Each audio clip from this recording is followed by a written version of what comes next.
Bismillahirrahmanirrahim.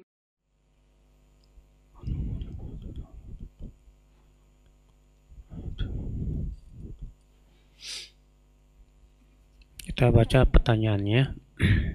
Bagaimana kondisi yang harus dilakukan jika seseorang ingin berpuasa Syawal selama 6 hari, tapi baru 3 hari ditunaikan ada tugas pekerjaan yang mengharuskan safar sampai Syawal selesai. Bagaimana dengan sisa 3 hari puasanya, Ustadz? Apakah tetap dilanjutkan pada saat safar?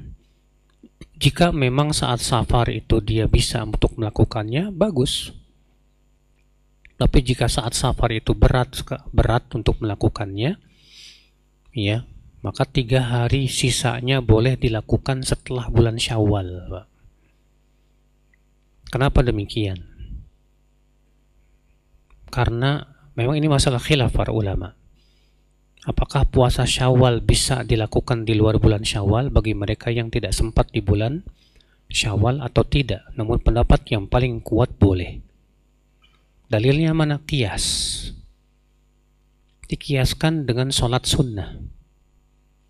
Nabi SAW pernah, beliau tidak sempat sholat ba'diyah zuhur karena sibuk melayani para tetamu. Lalu kemudian Rasulullah mengqadha ba'diyah zuhur itu di waktu setelah asar. Iya. Ummu Salamah bertanya, wahai Rasulullah, 2 rakaat apa ini? Kata Rasulullah, tadi aku tidak sempat untuk sholat ba'diyah zuhur. Ternyata sholat sunnah saja, Pak, bisa diqadha di luar apa? Waktunya. Demikian pula puasa sunnah. Ketika di bulan Syawal kita tidak bisa melakukannya karena banyak kesibukan dan yang lainnya, maka nggak masalah kemudian kita lakukannya di bulan Dzulqa'dah. Iya. Tapi ini khusus bagi mereka yang memang tidak sempat untuk melakukan di bulan apa? Syawal. Nah, sekarang mana yang didahulukan kalau ada orang yang qadha? Ya. Ada qadha dulu atau Syawal dulu, Pak? Ini masalah khilafiyah juga di kalangan para ulama. Namun pendapat yang sahih, wajib qadha dulu.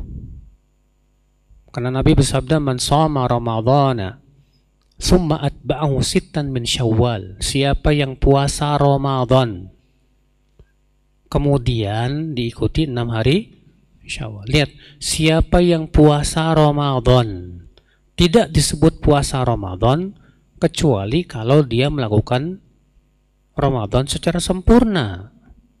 Adapun kalau dia masih punya hutang, tidak disebut dia sudah puasa apa? Ramadan. Maka Nabi mengatakan siapa yang puasa Ramadan kemudian baru puasa apa? Syawal. Ini menunjukkan bahwa puasa qadha tetap harus didahulukan daripada puasa apa?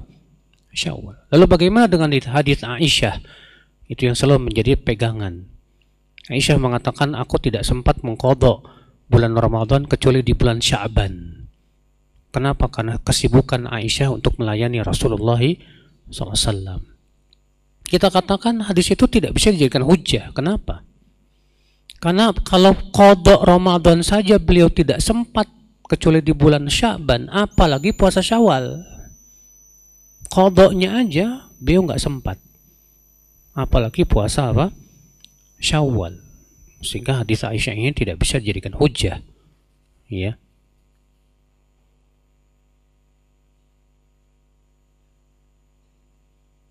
Apakah sebelum memulai sholat kita disyariatkan membaca bismillah seperti sebelum wudhu? Ya enggak, Pak. Kenapa? Karena kalau wudhu jelas Nabi mengajarkan dan menyuruh. Nabi bersabda, la salata liman la wudhu'a lah, wala wudhu'a liman lam yadhkur ismallah alaih. Tidak sah salat bagi mereka yang tidak wudhu, dan tidak ada wudhu bagi mereka yang tidak menyebut nama Allah. Berarti jelas tegas Nabi mengajarkan supaya baca bismillah sebelum apa? wudu. Adapun sebelum sholat tidak pernah ada satu pun riwayat Rasulullah mengajarkan supaya baca bismillah sebelum sholat, tidak ada. Malah satu riwayat pun. Sementara yang sholat bersama Rasulullah ribuan sahabat. Tapi kenapa tidak ada satupun sahabat yang menukil itu? Kalau itu baik, tentu Rasulullah akan ajarkan kepada para sahabat Rasulullah Sallallahu Alaihi Wasallam. Ya.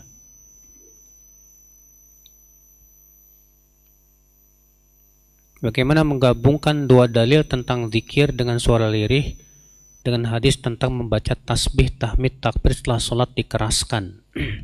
Ini menjadi ikhtilaf di kalangan para ulama, di mana madhab Syafi'i pendapatnya adalah bahwa sholat atau zikir setelah sholat itu disirkan, boleh dijaharkan dalam rangka ta'lim, tapi tidak boleh terus menerus.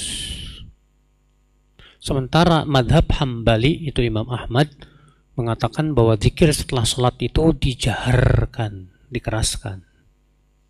Dalilnya Imam Ahmad yaitu hadis Ibnu Abbas, ya kana raf'us saut inda dzikr ba'da shalah ala ahdi Rasulullah SAW, atau kama qala, adalah meninggikan suara ya dengan ketika zikir setelah sholat itu ada di zaman Rasulullah Sallallahu Alaihi Wasallam. Ya. Namun Imam Syafi'i membantah dalil Imam Ahmad. Ya, para ulama mazhab Syafi'i mengatakan apa? Bahwa perkataan Ibnu Abbas adalah mengeraskan suara ya ketika zikir setelah sholat itu ada di zaman Rasulullah, tidak menunjukkan bahwa Rasulullah terus menerus. Ibnu Abbas hanya mengatakan ada di zaman Rasulullah Sallallahu Alaihi Wasallam.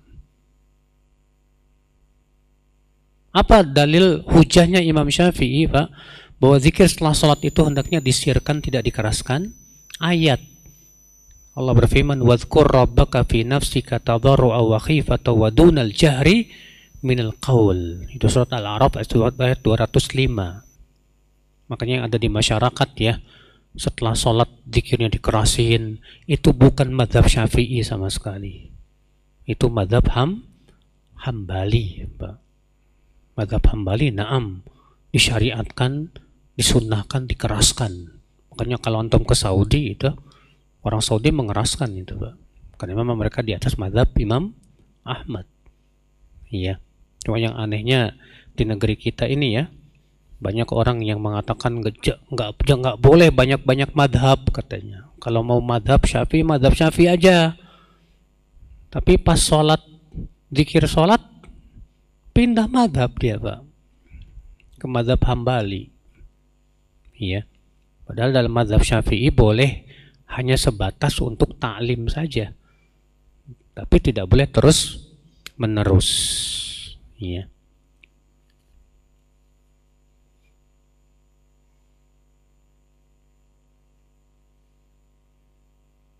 Di beberapa hadis dikatakan setelah berwudu untuk mandi junub, setelah berwudu lalu membasahi kepala 3 kali baru mengguyur ke badan kanan lalu kiri.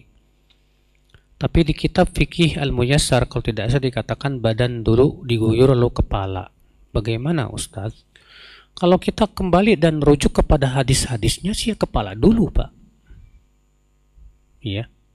Dalam hadis Aisyah, dalam hadis Ummu Salamah, iya, itu disebutkan begitu, kepala dulu, setelah kepala selesai ya baru kemudian apa? Badan. Itu yang sahih. Tapi kalau misalnya antum badan dulu baru kepala, boleh? Boleh. Kenapa? Karena itu sunnah saja hukumnya. Demikian, wabillahi taufiq, subhanakallah bihamdik, asyhadu an la ilaha illa anta, astaghfiruka wa atubu ilaik. Assalamualaikum warahmatullahi wabarakatuh.